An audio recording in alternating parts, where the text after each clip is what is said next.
ఒకే ఒక్క ఆయన పితరుల కాలంలో ఒక దేశాన్ని నుండి వెళ్ళి దేవుని యొక్క రాజ్య సువార్తనంతా ప్రకటించాడు. ఒకే ఒక్క ఆయన ఒక దేశం నుండి ఇంకో దేశానికి వెళ్ళి ఆ దేశానికి అంతటి కూడా దేవుని యొక్క రాజ్య సువార్తను ప్రకటించాడు. ఆ వ్యక్తి ఎవరన్నదని మనం ఆలోచన చేసినట్లయితే బైబిల్ గ్రంథంలో యోషేబు. ఎవరు? యోషేబు.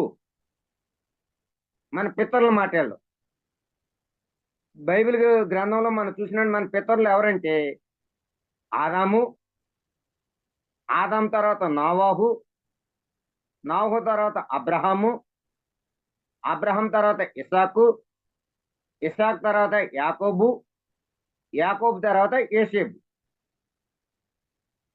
పిత్తల కాలంలో ఉన్నటువంటి వ్యక్తి ఒక దేశం నుండి ఒక దేశానికి వెళ్ళి సమయం దొరికినప్పుడల్లా ప్రతి సందర్భంలో కూడా దేవుని యొక్క రాజ్య సువార్తను ప్రకటించాడు.